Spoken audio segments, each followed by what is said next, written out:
আইন উপদেষ্টা ডক্টর আসিফ নজরুল বলেছেন, দেশে প্রতি বছর ৫ লাখ মামলা হয়। মামলার জট কমানোর পরিকল্পনা করছে সরকার। এ লক্ষ্যে লিগ্যাল এইড সংস্থায় ৪০% মামলা নিয়ে আসার চেষ্টা করা হবে বলেও জানান তিনি।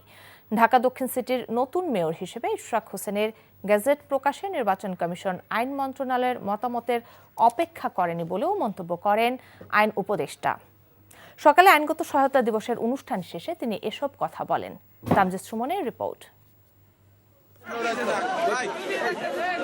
২০২০ সালের ১ ফেব্রুয়ারি ঢাকা দক্ষিণ সিটি কর্পোরেশন নির্বাচনে শেখ ফজলে নূর তাপসকে বিজয়ী হিসেবে মেয়র ঘোষণা করা হয়। নির্বাচন কমিশনের এ সংক্রান্ত গেজেট চ্যালেঞ্জ করে ওই বছর ৩ মার্চ ট্রাইব্যুনালে মামলা করেন ইশরাক। ৪ বছর পর সেই মামলার রায়ে ভোটের ফল বাতিল করে ইশরাককে মেয়র ঘোষণা করে ট্রাইব্যুনাল। আর রোববার বিএনপি নেতা ইশরাককে ঢাকা দক্ষিণ সিটি কর্পোরেশনের মেয়র ঘোষণা করে গেজেট প্রকাশ করা হয়। তবে এক্ষেত্রে আইন মন্ত্রণালয়ের পরামর্শ নেওয়া হয়নি বলে জানান আইন উপদেষ্টা। ইশরাক হোসেনের গেজেট নোটিফিকেশন হবে কিনা এই ব্যাপারে নির্বাচন কমিশন আমাদের কাছে জানতে চেয়েছিল। তো নির্বাচন কমিশন তো আসলে একটা সাংবিধানিক প্রতিষ্ঠান, তা আমাদের মতামত জানার আসলে প্রয়োজন ছিল না। তখন আমরা সংশ্লিষ্ট আইন কর্মকর্তাদের সাথে কথা বলেছিলাম। কথা বলে আমরা যেটা যেতেছিলাম যে নির্বাচনী যে প্লেইন্ট আছে সেই প্লেইন্ট নাকি পরিবর্তন করা যায় না, কারণ এটা হাইকোর্টের রায় আছে। এটা আসলে গেজেট নোটিফিকেশন হবে নাকি এটাকে আপিল করতে হবে, এটা নিয়ে আমরা একটু দ্বিধান্বিত ছিলাম। তো নির্বাচন কমিশন আমাদের মতামতের জন্য অপেক্ষা করেন নাই, ওনারা নিজেরা গেজেট নোটিফিকেশন করেছেন।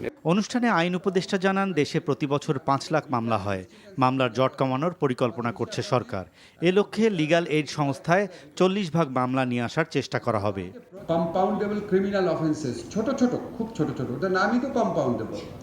এগুলি যদি আমরা বলি ম্যান্ডেটরিলি, বাধ্যতামূলকভাবে প্রথম যেতে হবে লিগ্যাল এইড অ্যাসোসিয়েশনে। ওইখানে নিষ্পত্তি ব্যর্থ হলে শুধুমাত্র কোর্টে আসতে পারবে। আইনগত সেবা প্রদানকারী সংস্থাকে এমন একটা পর্যায়ে উন্নীত করব যেখানে অন্তত ১ লক্ষ মামলার নিষ্পত্তি হবে। এটা বাংলাদেশে বিচার প্রার্থী মানুষের জন্য একটা অনেক বড় একটা সুবিধা। এছাড়া যারা হয়রানিমূলক মামলা করছে তাদের বিষয়ে সরকার নজর রাখছে বলেও জানান উপদেষ্টা। যারা এমন মামলা করছে তাদের পরিচয় উন্মুক্ত করা হবে বলেও জানান তিনি। Tamjid Suman, NTV news, Dhaka. এদিকে ঢাকার বাইরে নানা আয়োজনে পালিত হয়েছে জাতীয় আইন সহায়তা দিবস। ঠাকুরগাঁয়ে জেলা লিগ্যাল এইড কমিটির আয়োজনে বেলুন উড়িয়ে দিবসটির উদ্বোধন করা হয়। পরে আদালত প্রাঙ্গণ থেকে একটি র্যালি বের করা হয়। দিবসটি উপলক্ষে সিরাজগঞ্জে বর্ণাঢ্য র্যালি, স্বেচ্ছায় রক্তদান, ওজন মাপা, বিনামূল্যে আইনগত পরামর্শ প্রদান ও আলোচনা সভা হয়েছে। চুয়াডাঙ্গা জজ কোর্ট চত্বরে শোভাযাত্রার উদ্বোধন করেন সিনিয়র জেলা ও দায়রা জজ মোহাম্মদ আকবর আলী শেখ। শোভাযাত্রাটি বড়বাজার শহীদ হাসান চত্বর প্রদক্ষিণ করে জেলা আইনজীবী সমিতিতে গিয়ে শেষ হয়। এছাড়া ব্রাহ্মণবাড়িয়া, মৌলভীবাজার, খাগড়াছড়ি, শেরপুর সহ সারা দেশে পালিত হয়েছে জাতীয় আইন সহায়তা দিবস। মানুষের বসবাসযোগ্য নগরী গড়ে তুলতে ঢাকা সহ সারা দেশে ঝুঁকিপূর্ণ ও নকশা বহির্ভূত ভবনগুলো চিহ্নিত করে কঠোর ব্যবস্থা নেওয়া হবে বলে জানিয়েছেন রাজুকের চেয়ারম্যান ইঞ্জিনিয়ার রিয়াজুল ইসলাম।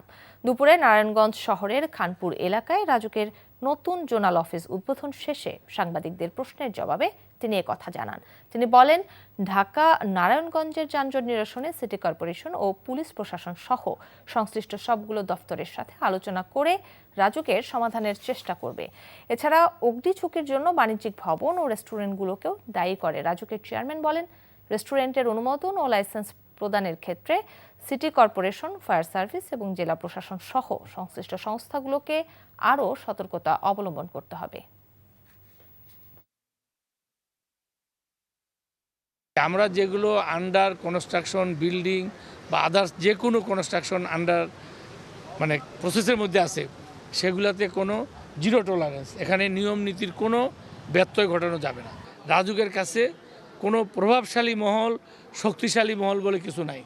আমরা যাকে যেভাবে পাবো আমরা সেটা উচ্ছেদ করব যেটা সম্ভব। রাজবাড়ীতে ছাত্র জনতার আন্দোলনে হামলার অভিযোগে রাজবাড়ী ১ আসনের সাবেক সংসদ সদস্য কাজী কেরামত আলীর 2 দিনের রিমান্ড মঞ্জুর এবং অন্য আরেকটি মামলায় শোন অ্যারেস্ট দেখানোর আদেশ দিয়েছে আদালত। সকালে জেলা আদালতের বিচারক মোহাম্মদ তামজিদ আহমেদ শুনানি শেষে এই আদেশ দেন। গত ৩১ আগস্ট রাজবাড়ী সদর উপজেলার কাউরিয়া গ্রামের বাসিন্দা ও কোটা সংস্কার আন্দোলনের শিক্ষার্থী রাজীব মোল্লা সদর থানায় কাজী কেরামত আলী সহ ১৭০ জনের বিরুদ্ধে অভিযোগ এনে মামলা দায়ের করেন। এদিকে জেলার গোয়ালন্দ মোড়ে শিক্ষার্থীদের উপর হামলার আরেকটি অভিযোগে তাকে শোন অ্যারেস্টে দেখানোর আদেশ দিয়েছে আদালত। এদিকে বৈষম্য বিরোধী ছাত্র আন্দোলনের কলেজ ছাত্র আসিফ হোসেন হত্যা মামলায় সিরাজগঞ্জ 2 আসনের সাবেক সংসদ সদস্য জান্নাত আরা হেনরিকে গ্রেফতার দেখানো হয়েছে। দুপুরে হেনরিকে আদালতে হাজির করে হত্যা মামলায় গ্রেফতার দেখানোর আবেদন করে পুলিশ। শুনানি শেষে আদালতের বিচারক কে এম শাহরিয়ার বাপ্পি হেনরিকে গ্রেফতার দেখানোর আদেশ প্রদান করেন। দেশের অন্যতম শীর্ষস্থানীয় শিল্প গ্রুপ প্রাণ আরএফএল-এর উদ্যোগে রাজশাহীতে দীর্ঘ 22 বছর ধরে বন্ধ থাকা Rajshahi textile mill Barendra Rajshahi textile limited হিসেবে পুনরায় যাত্রা শুরু করতে যাচ্ছে। দুপুরে রাজশাহী নগরীর একটি রেস্তোরাঁয় সংবাদ সম্মেলন করে এসব তথ্য জানান প্রাণ আরএফএল গ্রুপের বিপণন পরিচালক কামরুজ্জামান কামাল। সংবাদ সম্মেলনে জানানো হয়, প্রায় 26 একর আয়তনের এই কারখানাকে প্রাণ আরএফএল পরিণত করতে চায় উত্তরবঙ্গের সর্ববৃহৎ পরিবেশ বান্ধব শিল্প প্রতিষ্ঠানে। শতভাগ রপ্তানিমুখী এ কারখানায় তৈরি করা হবে বিভিন্ন ব্যাগ, জুতা ও তৈরি পোশাক। তাছাড়া এখানে একটি আধুনিক কল সেন্টার প্রতিষ্ঠা করা হবে। 2 বছরের মধ্যে 12,000 মানুষের কর্মসংস্থানের লক্ষ্যে এখানে প্রায় 350 কোটি টাকার বিনিয়োগ পরিকল্পনা নেওয়া হয়েছে বলে জানান তিনি। চট্টগ্রামে নানা কর্মসূচির মধ্য দিয়ে পালিত হয়েছে বিশ্ব অটিজম দিবস। এই উপলক্ষে নিষ্পাপ অটিজম ফাউন্ডেশন আয়োজন করে আলোচনা সভার।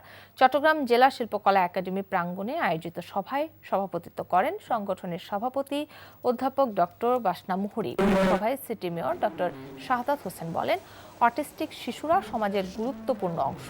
তাদের প্রতি সহানুভূতি নয়, সম্মানের দৃষ্টিতে দেখতে হবে। অটিজম বিষয়ে সচেতনতা বাড়ানো জরুরি উল্লেখ করে বক্তারা স্নায়ু বৈচিত্র্যকে বরণ করি, টেকসই সমাজ করি এই স্লোগানকে সামনে রেখে সবাইকে এগিয়ে যাবার আহ্বান জানান। বিএনপির বিরুদ্ধে নিষিদ্ধ সংগঠন ছাত্রলীগের অপপ্রচারের প্রতিবাদে রাজশাহীর দুর্গাপুরে বিক্ষোভ মিছিল ও প্রতিবাদ সভা করেছে বিএনপি। দুর্গাপুর উপজেলা ও পৌর বিএনপির নেতা কর্মীরা দুর্গাপুর ফাজিল মাদ্রাসা মাঠ থেকে বিক্ষোভ মিছিল শুরু করে। মিছিলটি উপজেলার বিভিন্ন সড়ক প্রদক্ষিণ শেষে দুর্গাপুর বাজারে প্রতিবাদ সমাবেশ করে।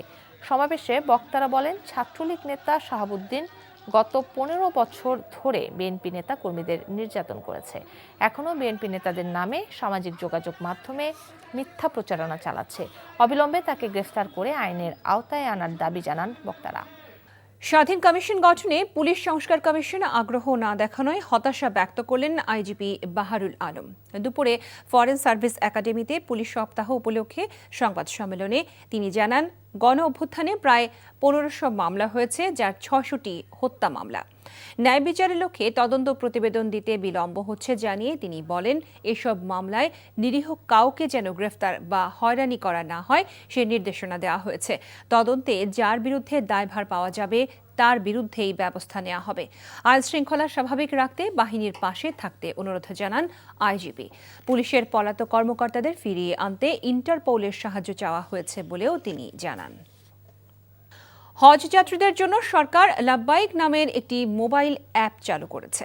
আজ অন্তর্বর্তীকালীন সরকারের প্রধান উপদেষ্টা অধ্যাপক মোহাম্মদ ইউনুস তার সরকারি বাসভবন রাষ্ট্রীয় অতিথি ভবন যমুনায় এই অ্যাপ উদ্বোধন করেন। এই অ্যাপের মাধ্যমে হজ যাত্রীরা হজের যাবতীয় তথ্য পাবেন, এমনকি তাদের ফ্লাইট, আবাসন সংক্রান্ত তথ্যও লাব্বাইক অ্যাপের মাধ্যমে পাওয়া যাবে।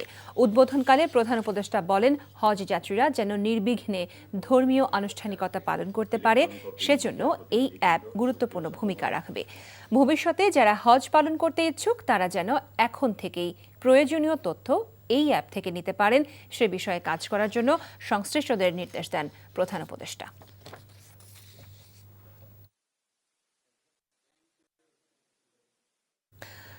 প্রধান উপদেষ্টার আল জাজিরায় দেওয়া নির্বাচক বিষয়ক বক্তব্যের সমালোচনা করে বিএনপির স্থায়ী কমিটির সদস্য আমির খসরু মাহমুদ চৌধুরী বলেন, কোনো মহামানবকে ক্ষমতায় রাখতে জনগণ জুলাই আন্দোলন করেনি।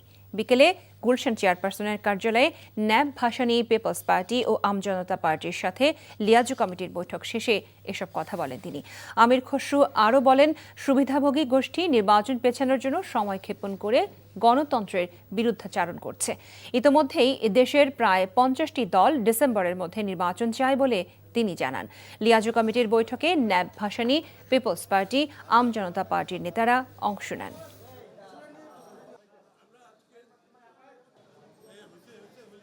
ষোলো বছরের যুদ্ধটা ছিল গণতন্ত্রের জন্য, বাংলাদেশে গণতান্ত্রিক অর্ডার ফিরিয়ে আনার জন্য, জনগণের ভোটাধিকার ফিরিয়ে আনার জন্য, জনগণের মালিকানা ফিরিয়ে আনার জন্য যেই সরকার জনগণের ভোটে নির্বাচিত হবে তারা জনগণের কাছে দায়বদ্ধ থাকবে।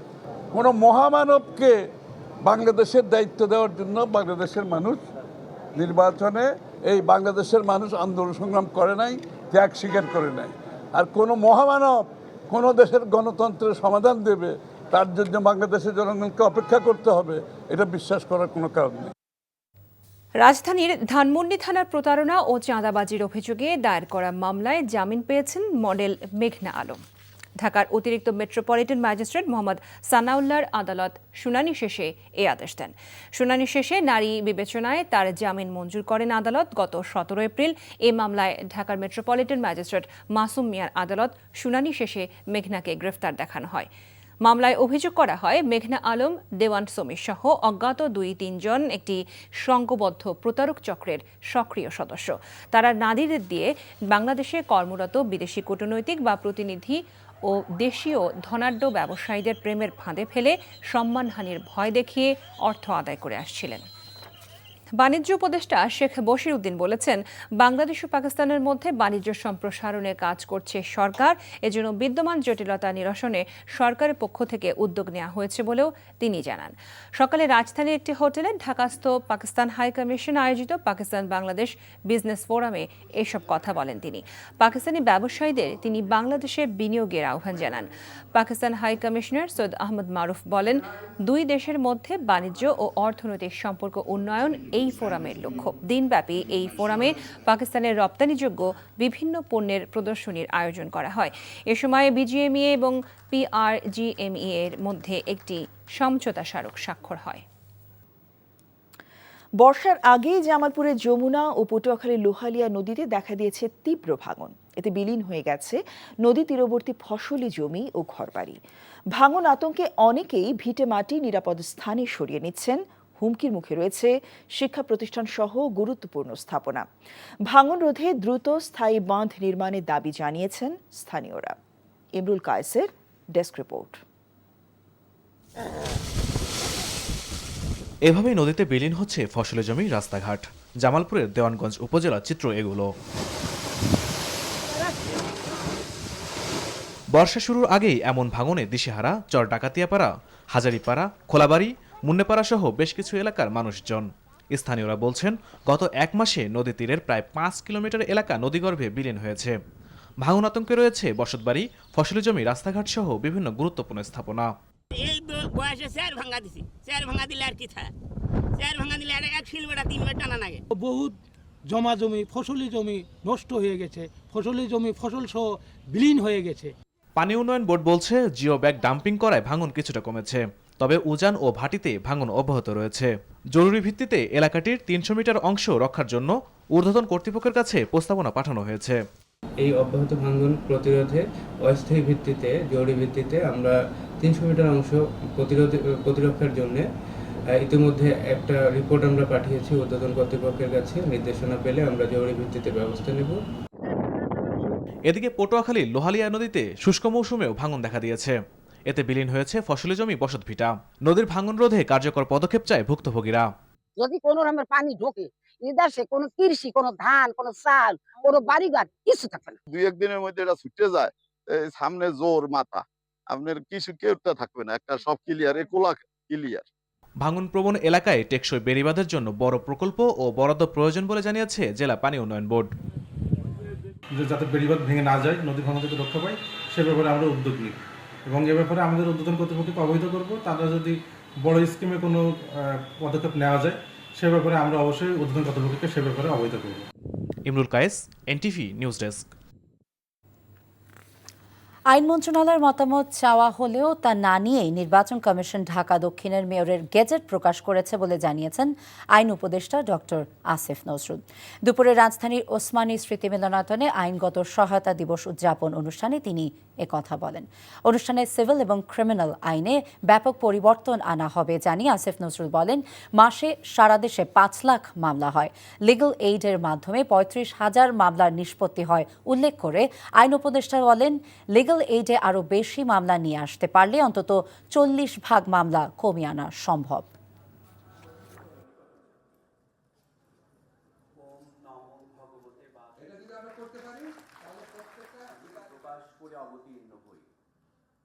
এটা আসলে গেজেট নোটিফিকেশন হবে নাকি এটাকে আপিল করতে হবে, এটা নিয়ে আমরা একটু দ্বিধান্বিত ছিলাম। তো নির্বাচন কমিশন আমাদের মতামতের জন্য অপেক্ষা করেন নাই, ওনারা নিজেরা গেজেট নোটিফিকেশন করেছেন। এই ব্যাপারে আমার কোনো বক্তব্য নাই, এটা আসলে নির্বাচন কমিশনের ব্যাপার। এটা আসলে যারা এরভাবে আপনার মামলা করে বা প্লেন পরিবর্তন করে বিজয়ী হতে চাচ্ছেন ওনাদেরকে জিজ্ঞেস করেন। ভবিষ্যৎ বাংলাদেশ নিয়ে তরুণদের ভাবনা নিয়ে 4 বৃহত্তর বিভাগে সেমিনার এবং সমাবেশের কর্মসূচি ঘোষণা করেছে বিএনপির 3 সহযোগী সংগঠন যুবদল, স্বেচ্ছাসেবক দল এবং ছাত্রদল। নয়াপল্টনের সংবাদ সম্মেলনে এই কর্মসূচি ঘোষণা করেন যুবদলের সভাপতি আব্দুল মোনায়েম মুন্না। 9 মে চট্টগ্রামের সেমিনারের মধ্য দিয়ে 8 দিনের কর্মসূচি শুরু হবে। পরদিন চট্টগ্রামে হবে সমাবেশ। 16 এবং 17 মে খুলনায়, 23 ও 24 মে বগুড়ায় এবং 27 মে ঢাকায় সেমিনার এবং 28 মে ঢাকায় সমাবেশ। যুবদলের সভাপতি জানান, তারা আশা করছেন কর্মসূচিতে রাজনৈতিক পরিচয়ের ঊর্ধ্বে উঠে নানা শ্রেণী পেশার তরুণ শিক্ষার্থী, তরুণ বক্তা এবং উদ্যোক্তারা অংশ নেবে। তিনি বলেন, সেমিনার হবে উন্মুক্ত এবং যুক্তি নির্ভর সংলাপের ক্ষেত্র, যার ভিত্তি বিএনপির 31 দফা। আর সমাবেশের উদ্দেশ্য তরুণদের সরব উপস্থিতিতে ঐক্য প্রত্যয় এবং আকাঙ্ক্ষার বহিঃপ্রকাশ নিশ্চিত করা। তিনি বলেন, তারুণ্যের চাওয়া ভোটাধিকার। আর তরুণের স্পিরিট এবং স্পিরিটকে আমরা ধারণ করেই আমরা এই কর্মসূচিগুলো পালন করব। ইনশাআল্লাহ আগামীতে রাষ্ট্র কাঠামোতে তরুণদেরকে এগিয়ে নিয়ে যাওয়াই কিন্তু আমাদের এই কর্মসূচির লক্ষ্য। বাংলাদেশকে নতুন সাম্য এবং মানবিক সমাজ যে গঠনের জন্য যে আমরা ইতিপূর্বে যে কর্মসূচিগুলো পালন করেছিলাম বিভাগীয় পর্যায়ে, আমরা কিন্তু ধারাবাহিকতা রাখছি। আমাদের চিন্তা ভাবনা চেতনায় কিন্তু বাংলাদেশের মানুষ এবং তরুণ এবং তরুণী সমন্বয়ে কিন্তু তারুণ্য, এই ভাবনাকে নিয়ে আমরা অগ্রসর হচ্ছি। জাতীয় স্বার্থে দলমত নির্বিশেষে সকলকে ঐক্যবদ্ধ থাকার আহ্বান জানালেন জামায়াতে ইসলামীর আমির ডাক্তার শফিকুর রহমান। দেশের যে কোনো সংকটে রাজনৈতিক দলগুলোকে এক থাকার আহ্বানও জানান তিনি। সকালে জাতীয় প্রেস ক্লাবে জামায়াতের সাবেক এমপি মাওলানা আব্দুল সোবহানের উপর রচিত বইয়ের মোড়ক উন্মোচন অনুষ্ঠানে এসব কথা বলেন তিনি। এ সময় জামায়াতের আমির বলেন, মাওলানা আব্দুল সোবহানরা কখনো হারিয়ে যান না। তার ব্যক্তিত্ব দলমত নির্বিশেষে সকলকে মুগ্ধ করত। আওয়ামী লীগ সরকারের জুলুমের শিকার হয়ে কনডেম সেলে মৃত্যুর অপেক্ষায় থেকেও তিনি কখনো ভয় পাননি। সবাইকে এমন উদারতা, সাহসিকতা সঞ্চার করার আহ্বান জানান তিনি। এই সমস্ত নেতৃবৃন্দের স্বপ্নের একটা মানবিক বাংলাদেশ গড়ার জন্য আমরা দল মতের ঊর্ধ্বে উঠে জাতির স্বার্থে জাতীয় ব্যাপারে আমরা ঐক্যবদ্ধ হই, তাহলে এই জাতি বিজয়ী হবে। ব্যক্তিগতভাবে কেউ পরাজিত হতে পারে, কিন্তু জাতি বিজয়ী হয়ে যাবে ইনশাআল্লাহ। অভিনেতা ও বিজ্ঞাপন নির্মাণ প্রতিষ্ঠান এশিয়াটিকের ব্যবস্থাপনা পরিচালক ইরেশ জাকেরের বিরুদ্ধে রাষ্ট্র নয় একজন ব্যক্তি মামলা করেছে জানিয়ে সংস্কৃতি উপদেষ্টা মোস্তফা সরওয়ার ফারুকী বলেছেন, সুষ্ঠু তদন্তের মাধ্যমে সত্য প্রকাশিত হবে। সচিবালয় সাংবাদিকদের প্রশ্নের জবাবে তিনি জানান, ইউনেস্কোর স্বীকৃতি পুনরায় ফিরে পেতে আনন্দ শোভাযাত্রার নামে আবেদন করার কাজ ঢাকা বিশ্ববিদ্যালয়ের। সব জাতি গোষ্ঠীর অংশগ্রহণে এবার পহেলা বৈশাখ সফলভাবে উদযাপিত হয়েছে বলে মন্তব্য করেন তিনি। জুলাই আগস্টে যারা 1400 মানুষ খুন করেছে তাদের বিচার প্রক্রিয়া শেষ না হওয়া পর্যন্ত পুনর্বাসন নিয়ে কোনো কথা হবে না বলে জানান তিনি। প্রথমবারের মতো বিশ্ব চলচ্চিত্রের সবচেয়ে মর্যাদাপূর্ণ আসর কান চলচ্চিত্র উৎসবের ৭৮তম আসরে বাংলাদেশের স্বল্পদৈর্ঘ্য সিনেমা আলী সরাসরি প্রতিদ্বন্দ্বিতা করছে। তাই উৎসবে আমন্ত্রণ পাওয়া 9 জনের যাতায়াত খরচ সরকারের পক্ষ থেকে দেওয়ার ঘোষণা দেন তিনি। মামলা করেছে একজন লোক, এটা রাষ্ট্রের পক্ষের মামলা না। আমি বিশ্বাস করি পুলিশ এটা সঠিক তদন্ত করবে এবং তদন্ত করে যেটা সত্য সেটার পক্ষে থাকবে এবং যেটা মিথ্যা সেটাকে বাতিল করে দেবে। ট্রেন চালুর দাবিতে টানা 8 দিন ধরে রেলপথ অবরোধের পাশাপাশি লালমনিরহাটের পাটগ্রাম এবং হাতীবান্ধায় শুরু হয়েছে মহাসড়ক অবরোধ। ফলে লালমনিরহাট বুড়িমারি মহাসড়কের কয়েক কিলোমিটার জুড়ে আটকা পড়েছে বিভিন্ন ধরনের যানবাহন। এদিকে জেলার পাটগ্রামে গত 21 এপ্রিল থেকে রেলপথ অবরোধের কারণে লালমনিরহাট বুড়িমারি রুটে চলাচলকারী 4 জোড়া ট্রেন বন্ধ রয়েছে। বুড়িমারি থেকে ঢাকার পথে সরাসরি আন্তনগর ট্রেন বুড়িমারি এক্সপ্রেস চালুর দাবিতে রেলপথ মহাসড়ক অবরোধ কর্মসূচি পালন করছেন স্থানীয় আন্দোলনকারীরা।